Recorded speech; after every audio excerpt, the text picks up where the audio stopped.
All right. So sorry we're a little late. I had some technical difficulties. Hi, Christina.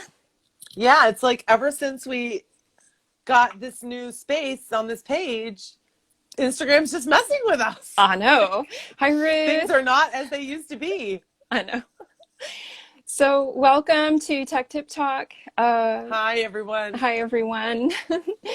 Hi, Dory and Creative Me Decay. Hi, Liz. We're really excited you're here. Um, I'm Sarah Walworth, and I'm a tech editor. I'm Christina McGrath, knitting tech editor. And we come on here once a month to answer your questions live about tech editing, pattern writing, anything that you would want to ask a tech editor about knitting design or anything like that. So here we are. If you have a question while we're going over the questions that we received before today, feel free to throw it into the comments below and we'll do our best to answer. So which should we start with, Christina? Why don't we pick up with the question? I can read it to you. Okay. Because it kind of ties into what we talked about last month. Mm-hmm. So I'm all like loving wrapping up from the month before. Awesome. So this question was, what measurements would you encourage designers to always include in the schematic for all types of garments? What additional measurements might they want to include based on specific garment styles? So if I Yeah. remember correctly, we got this message from a tech editor who was having trouble deciding how to explain to their client that they needed to include a neckline circumference for a turtleneck sweater. Right. So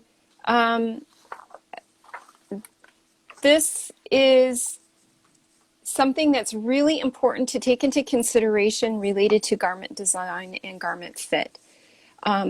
Anything that will affect the fit of the garment on the wearer should be included in the schematic. And for instance, if you have a turtleneck sweater, that turtleneck circumference is going to affect the fit and maybe even how they choose their size. Right. So I think that including neckline circumference in most garments, or even a cross back neck measurement for some types of constructions and designs, is super important. Just because that may be how the knitter chooses a size and how they need to block their piece when they're done knitting. So any measurement that's referenced in the pattern instructions itself that can be adjusted or modified or is essential to the construction, like back neck measurement, I think should be included in the schematic. So I guess that's the gist of my answer. Do you have anything to add to that, Christina? I just want to say again that, the schematic measurements are the finished measurements of the item. Right. So they're not body measurements. And so, for example, if you're designing a sweater that's in pieces and it's worked in pieces, it's not worked in one piece, then your schematic is going to be pictures of all the pieces and the sizes of those pieces. So there's a difference between the measurements you give in the schematic and the measurements that are the sizes that are listed on the pattern and the to fit Right. measurement. So when we were asked last month whether or not the upper chest circumference should be included on a schematic, I want to clarify that upper chest circumference really is a body measurement. There's not a good place on the sweater where you're going to take that measurement as a measurement that is a garment measurement. Or that's a circumference, right? Right. So the measurements on a schematic, so you want to say sized to fit, upper bust circumference is XXX. Mm-hmm. And on the schematic, the measurements that would relate to that measurement are like the cross chest. Cross chest, yeah. Because you're like at your armhole would be the circumference, but your actual like cross Right. chest measurement Or your actual circumference at your bust might be lower. It's a little lower. Right. The shoulder width, so the Mm-hmm. shoulder width, Yep. the back neck, like Sarah said, the cross front, but the Mm-hmm. shoulder with the width of the shoulders Mm-hmm. on your Like shoulders from here. also. Yeah. Right. And the back neck. Is that what I said? Yeah.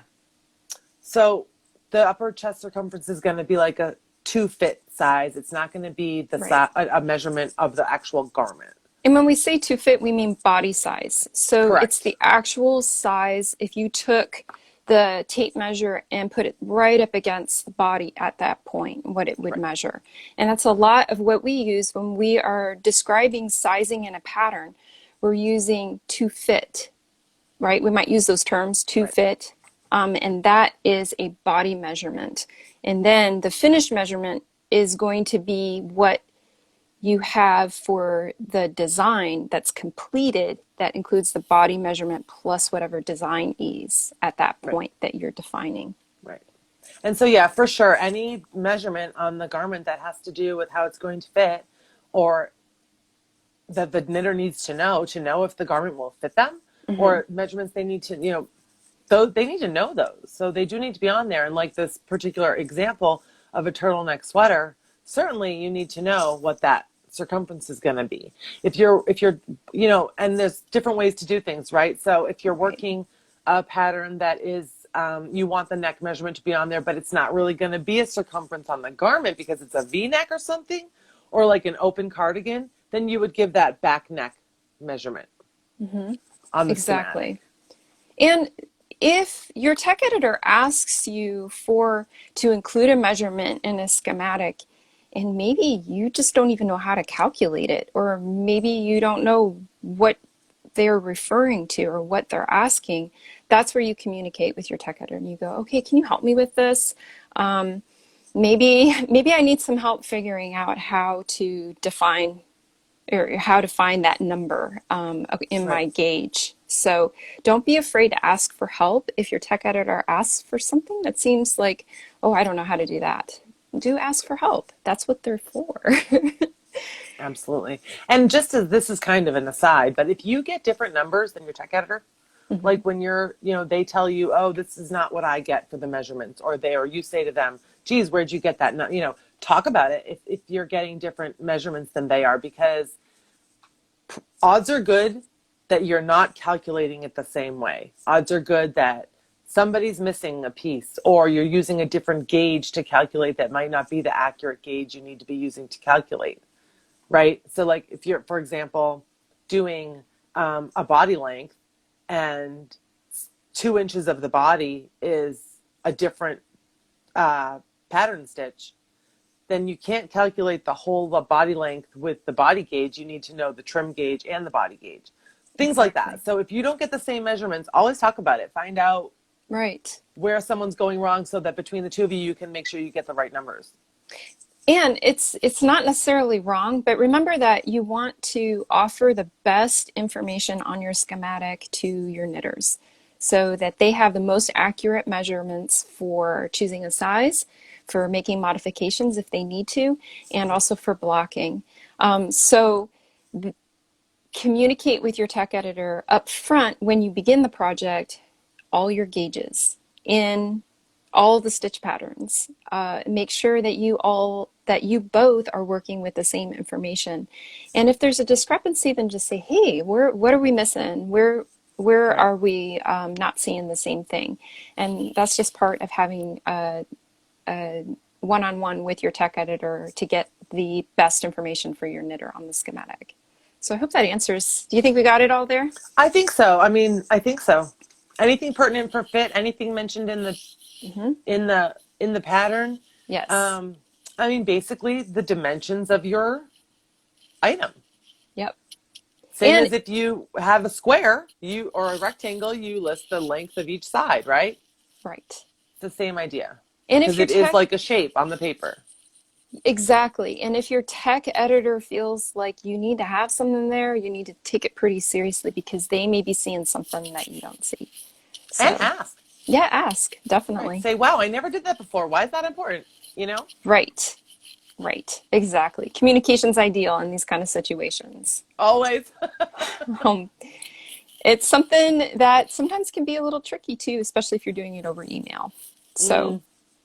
but that leads us, segue into gauge. We got a lot of questions um, about blocking and measuring gauge, particularly measuring gauge over something besides just stockinette or garter, a more complex pattern or yarn or something different. So we thought we'd talk about that because we got a lot of questions about that. Like, I get confused what to do when cables and yarn overs make gauge noticeably different Mhm. and different spots.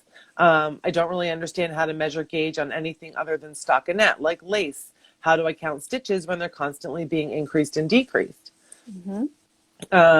And people were also just looking for general blocking tips. So um, let's talk about that. Sarah, what do you think about um, when you're measuring gauge over cables or lace? So just to review what we've talked about in previous talks about gauge and what to include on your pattern, let's just do a quick overview. Okay. You need to include on your pattern the gauge that is the best information for your knitter to reproduce your finished piece. And what you measure and what you measure on your finished piece or in your swatching for design and what you share with your tech editor may be slightly different. So in other words, you might share a lot of the stitch patterns with your tech editor and more detailed information about measurements of different pattern repeats and things like that. In your pattern, you're going to give the most concise and easiest stitch gauge for your knitter to reproduce, which may be stockinette and maybe a one pattern stitch or maybe trim stitch or lace stitch, whatever the main stitch pattern is for your piece. Well, it might not be the easiest, It but might not be it's the, the well, that's but true. it's It the might not be the stitch that easiest. takes up Mm-hmm. most of the item. The stitch Exactly. the stitch that they need to get the numbers right for it to fit. Exactly. So then what do you do when it's lace or cables or something complex like a traveling stitch? So first of all, I wanted to just demonstrate kind of how I like to denote gauge in a swatch. Just this is kind of like very basic information for knitters and designers alike. But if I'm knitting a swatch like this, and this is just stockinette, so this isn't like a lace piece or anything like that. And it's in a darker yarn, so I have a hard time counting my stitches and counting the rows. So what I did was I marked it with a contrast yarn. And you can find this in different technique books. And I marked the stitch column here. And I want the most data that I can get on this gauge swatch. Like the best data away from the edges that curl, and then I measure from my contrast yarn to my contrast yarn. And this is a basic way that you can also do it in a swatch that has patterning. So in other words, you can take a contrast yarn while you're knitting your swatch and you can lay it over every other row at a particular stitch column or every third or whatever row, fifth row. And then that allows you to see the stitch column even if it moves. So this is like just very basic techniques, I guess, for ways to make it work. Amy says Suzanne Bryan has great YouTube videos on calculating gauge and different stitch patterns. And yes, thank you, Amy. Suzanne Bryan is a master knitter and she has fantastic information on her YouTube channel. So definitely use that as a reference. What would you say for Christina for Well, I, I think it's good to look at it a little differently. I think, we get stuck in our brain like, I'm looking to measure over 4 inches how many stitches and rows I have. But when you're talking about cables and lace, like the person asked, you're going to have wonky stitches that are doing different things, and it might not be as straightforward as counting across a row. So you can take, and designers will often do this in a pattern, they will give you a little mini pattern like to swatch for, or they'll tell you how big a certain repeat is. Yes. So it's sometimes helpful to have your lace repeat or your cable repeat and work that bit and measure Just that it. bit. Yes, exactly. Measure the repeat, Hmm. measure the cable repeat, measure the lace repeat, and then divide from there to figure out your stitch and row gauge. Instead of Hmm. trying to count in the middle of a cable. On a larger piece. Yeah. And you need to make the repeat, you can't use a little teeny repeat. It's going to be a big enough repeat. But so unless something is like, I think we've said this before, like if the whole lace shawl, there's no repeat. It's all completely, everything is different. Then what can help sometimes is making sure you have good lighting, making sure that sometimes I'll even get a magnifying glass Hmm. for like things like that, or for mohair, or for dark yarns like navy blue and black. Make sure you have good lighting, Black and yarn. Sarah's idea, and I'm sure that Suzanne talks about this too, but tracking it up with like Hmm. dental floss or a contrast color, Hmm. tracking up those rows and stitches so you know where the Hmm. parameters are and you can see where the stitches actually are. But measuring repeats is a great idea, and then go from that repeat size to get your stitch and row gauge. That's kind of the best advice I have for lace and cables, is to measure the repeats, not And count stitches and rows. the other thing is there's a difference between measuring for when you're before you're designing and then after your completed sample is done. So if you have a little swatch that you use to get your design started, and then when you finish your sample, you should remeasure your sample, your finished sample, and make sure that the gauge still matches. Just because sometimes things can be slightly different as the whole piece is Always, blocked. always, always measure your sample after you're done with it, Hmm. and make sure that the gauge on the pattern that you designed with matches the sample.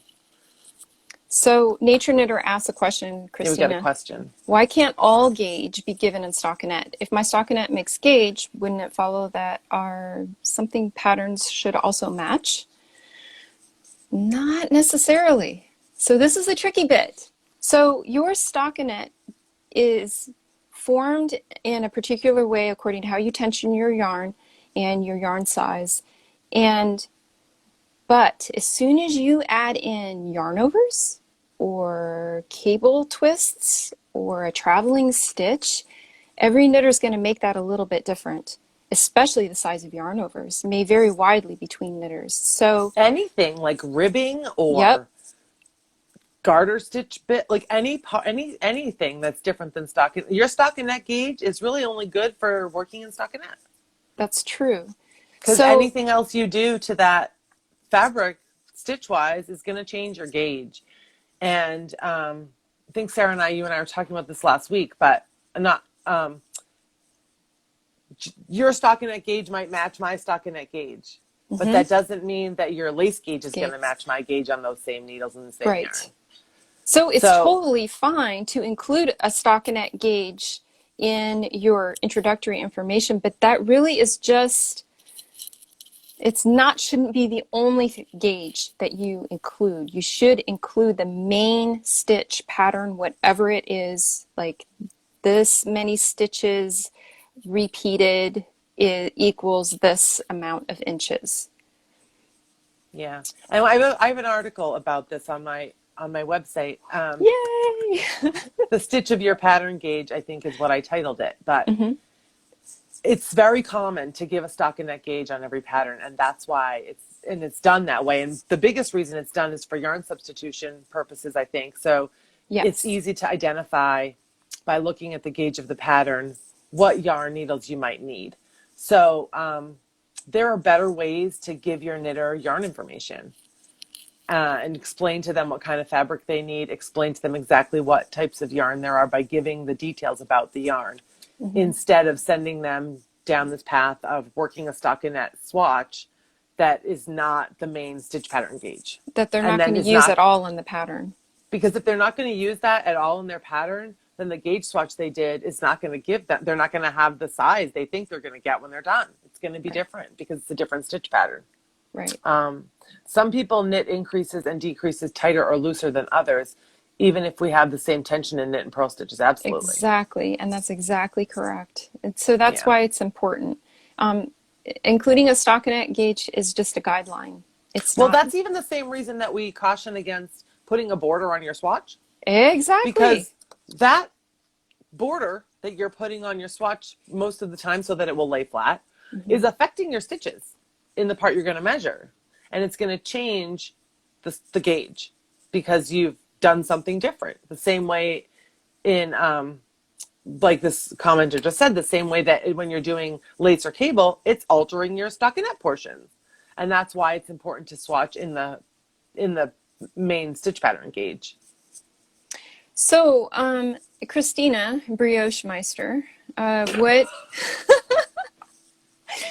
How do you measure gauge in brioche? Because that was part of the question too, right? Yeah, someone mentioned that. So brioche is a little bit different. You're going to have not very many stitches in your gauge and a lot of rows because every single brioche row is worked twice.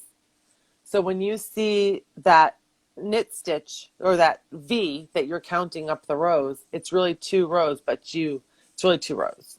Hmm. And then the stitches, because when you do a slip one yarn over, that slip one with its yarn over is counted as one stitch, not two. So when you're measuring brioche, you have to remember that you are, that shawled stitch counts as one stitch, Hmm. and that the rows, you're only counting one V. You're counting one V as a row, and it's going to be compressed because so many rows are worked, Right. because The the row rows are the worked row twice. is compressed in brioche Right. because it's worked twice. Excellent. So you only count the rows going up one column. You're just Hmm. counting the V's. So you usually in a brioche gauge end up with a lot of rows and not very many stitches. We have Right. comments. So we do have some comments. I think. Can you give an example of Mhm. how a designer could describe the desired fabric? Oh, that's a great Yeah. question. So Um, this is an optional way of including some information at the beginning of your pattern.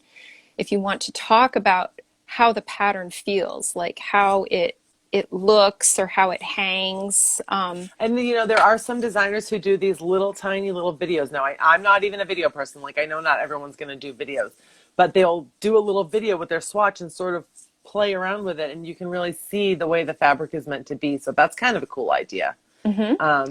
Or you can use, you know, and when you're using words like drape or loftiness, you know, Mhm. throw in another adjective too, because sometimes people don't mean the same thing by drape, I have found. Oh, okay. That makes You know, sense.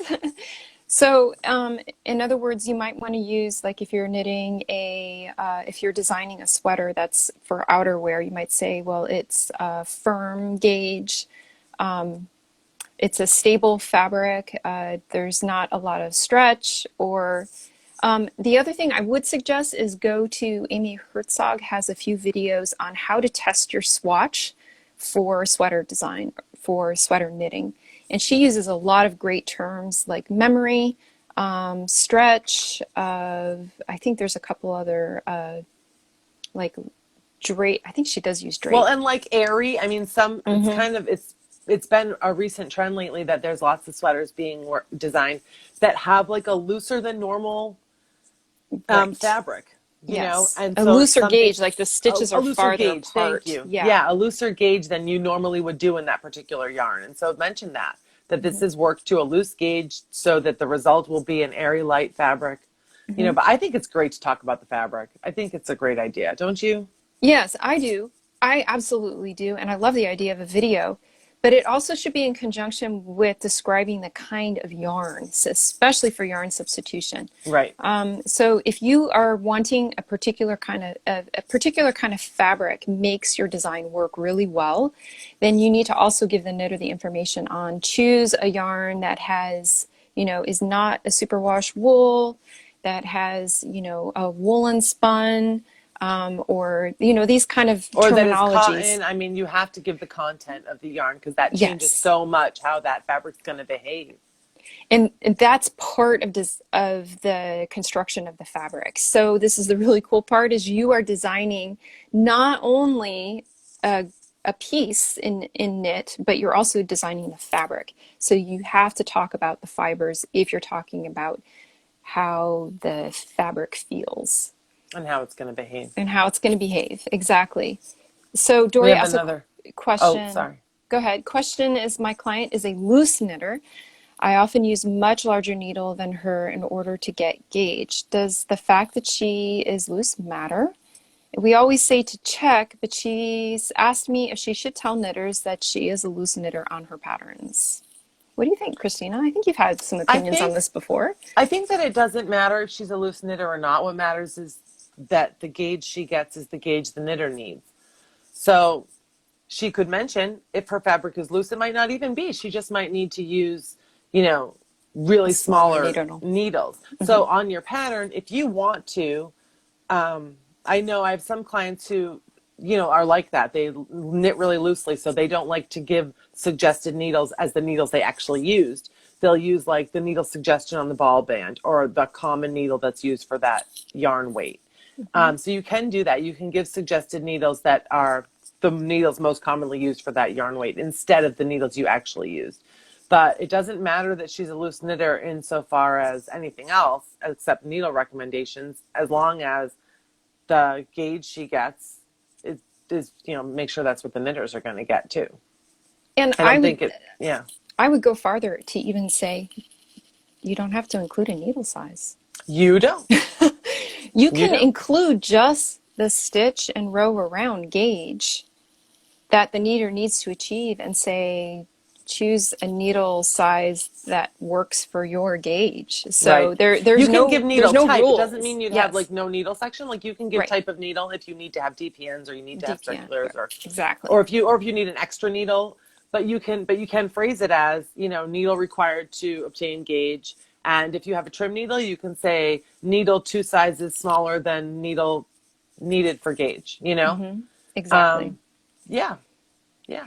So there, in other words, you give the information to the knitter that they need to have success. And if it's going to confuse them that she uses a size 0 for, 22 stitches to the inch, then you could, To 4 inches. or to 4 inches, to the inch, to 4 inches. Yeah, So, it doesn't matter what she has to do, and if you and you can mhm, use recommended needles that are more that are more average if you don't want to confuse knitters, or like Sarah said, you can leave it out. yeah, there's no rules in that aspect. So, Oh, sorry. I Okay. messed up my. Oh, okay. There it goes. And Goody Two Sticks says Technology. thank you for the fabric descriptions. Oh, we're glad to help, Liz. It's our pleasure.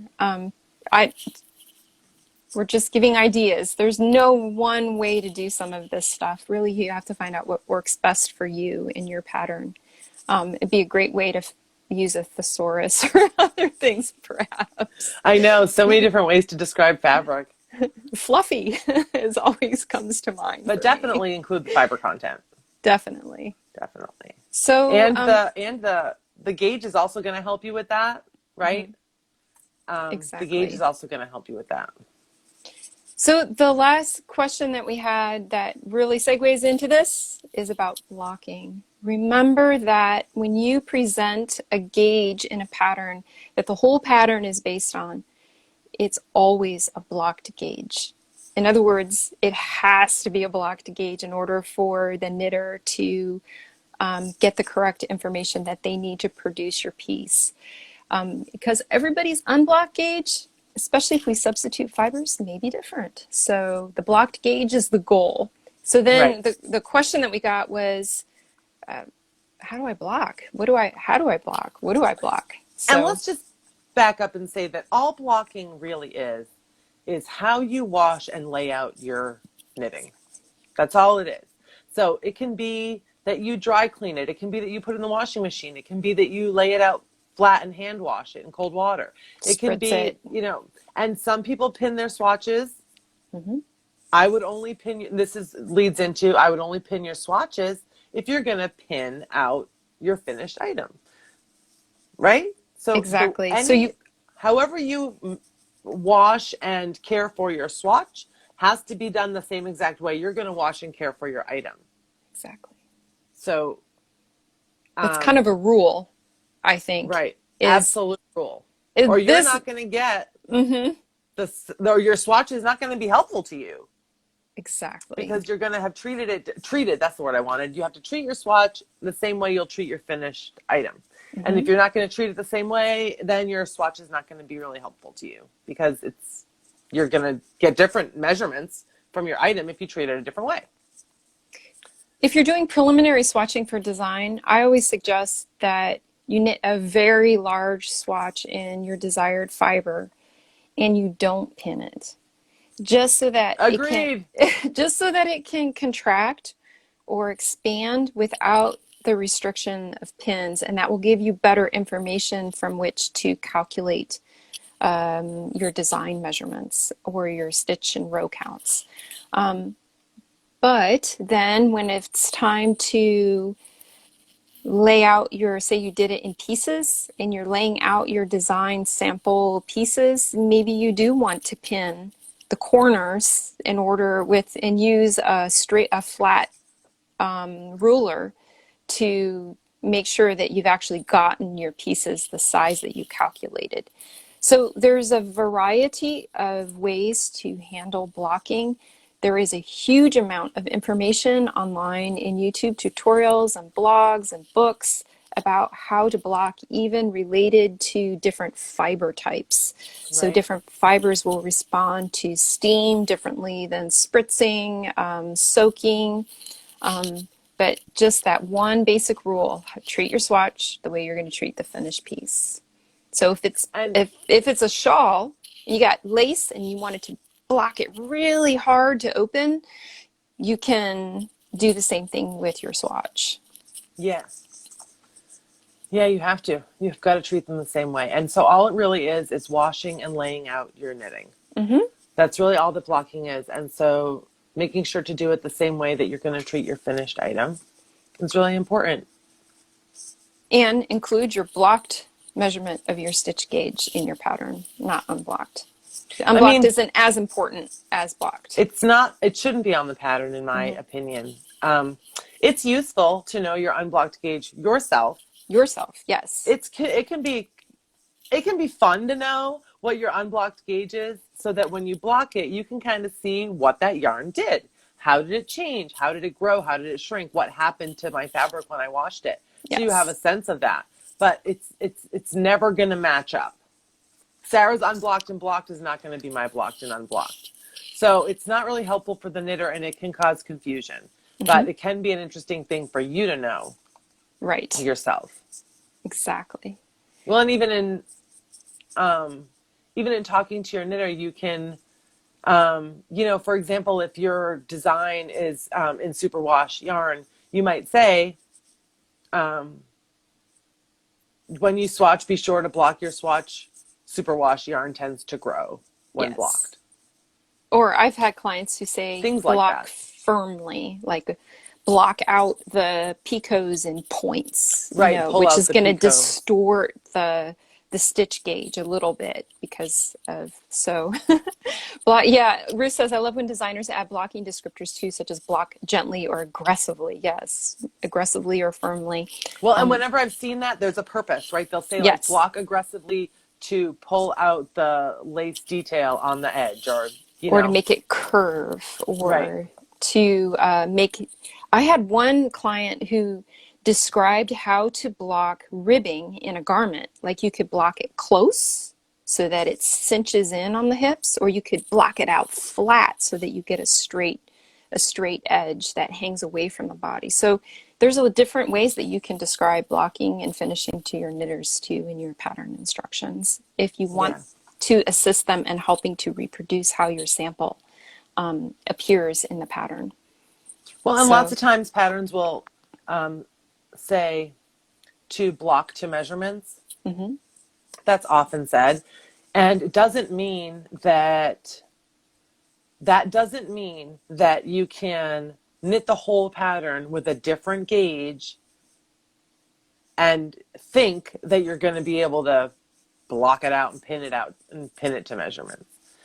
You've got to still get as close as you can to the gauge you need to knit with, so that, you know, it's not just going to all pin out. I mean, there are lots of things that blocking can save your life with, for sure, but it's not going to make a big enough difference that you don't need to be sure you know what gauge you're working with. You need to know what gauge you're working with so that you're working the item correctly, even Right. if you are going to pin it at the end.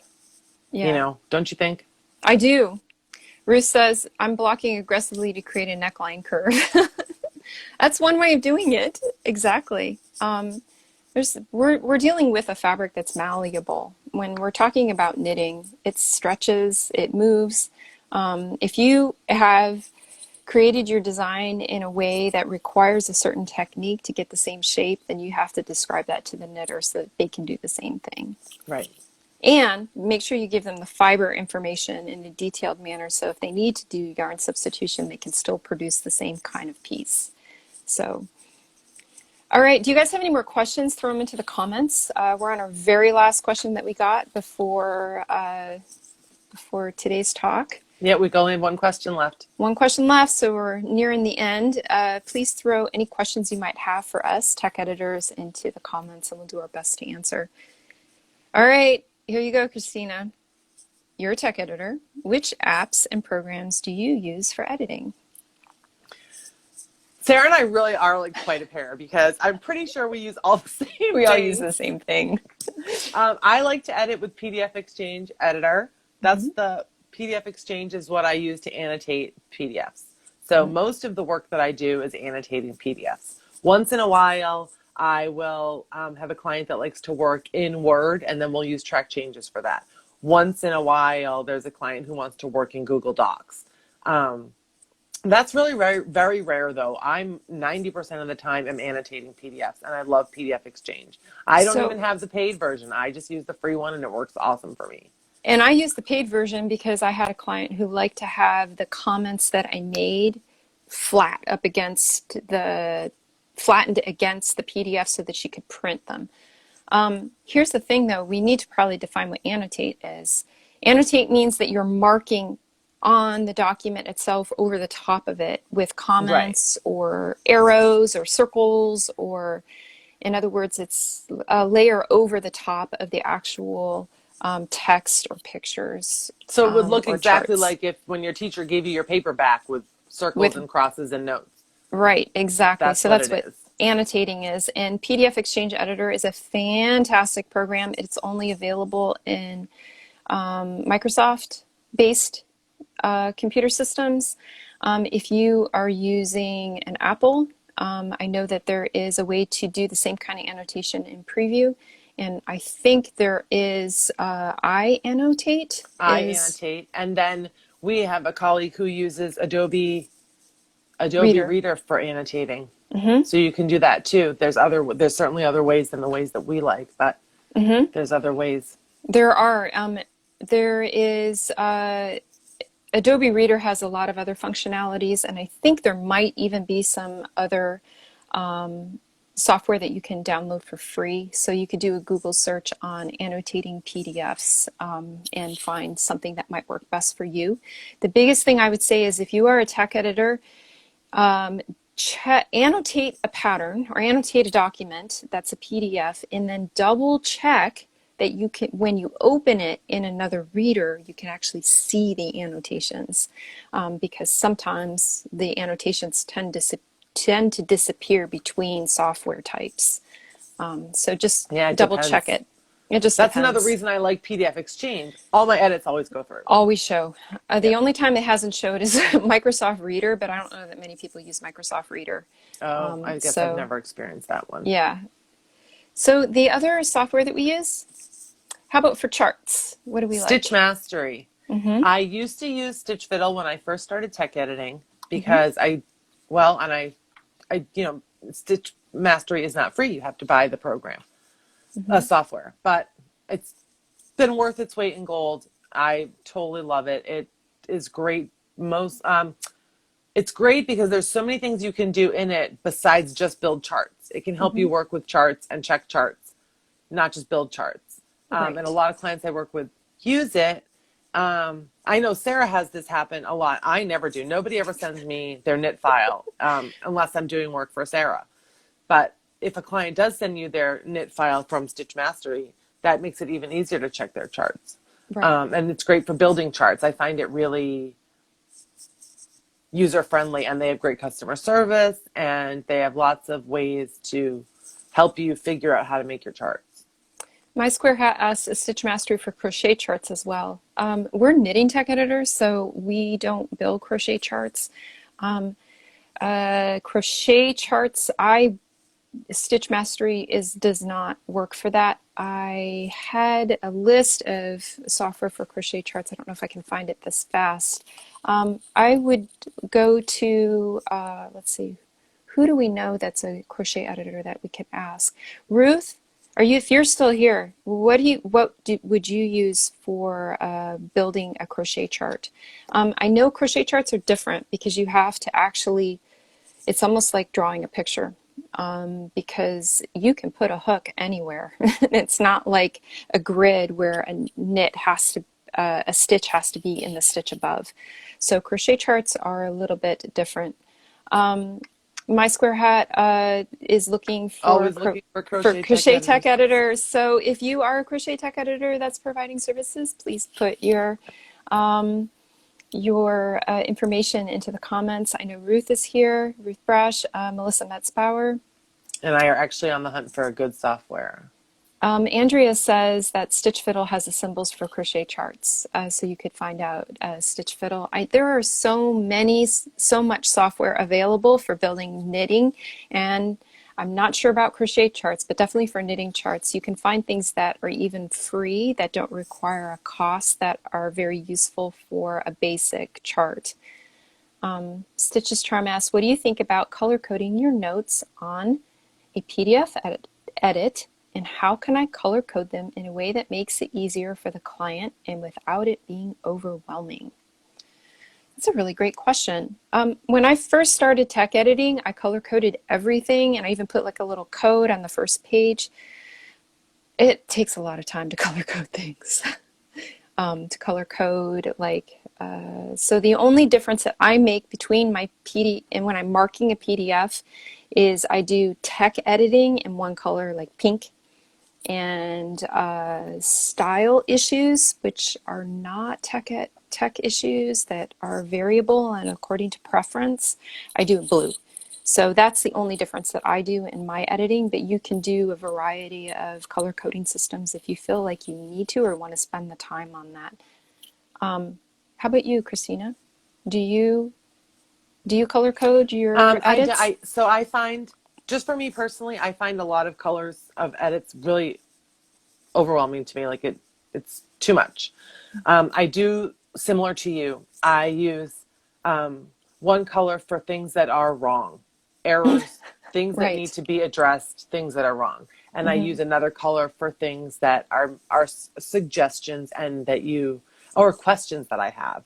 If I have Mm-hmm. questions or suggestions, I make that in a different color. But those are the only two colors I use. For highlighting color, I used to use bright yellow, but now I don't. I use the same color as my errors text. Mm-hmm. And I will use a different color highlighter. This is when I think colors are helpful. When you have, like, say, there's like 12 missing periods in the whole document. Mm-hmm. You don't need to highlight it and write missing period every single time. You can write a note at the top that says all green highlights are missing periods and just mark in green all the missing periods. And you don't have a lot of Exactly. extra notes or a lot of extra highlights that they have to keep drawing their eye to. So that's when I find that Mm-hmm. helpful. But otherwise, I just use two text colors. Yeah, and Um, Stitch's Charm says the same thing. That's what she does. Two colors. So Ruth says that Stitch Fiddle has symbols, but it's difficult to get them symmetrically placed. And Yeah. Stitch's Charm says that she tech edits crochet patterns. Yes. Awesome. Excellent. We're glad to make sure you guys get connected. We're Well, so wishing you the very best for sounds like your Stitch's finding a Charm tech does editor. similar to what we do. That's good. Yeah. So we're out of time for today. This is we've covered all of our questions. I think we didn't have any other ones, did we? I think that was it. Nope, that was it. And we love helping you guys out and answering questions once a month. We will be back here. What's our date for next month's talk? Let's look at the calendar. The I think date it's for next month, I think it's May going to be the 17th. 17th. So May 17th. May 17th, 2021. We'll be back here to answer your questions. You can email us at techtip or knit.techtiptalk@gmail.com.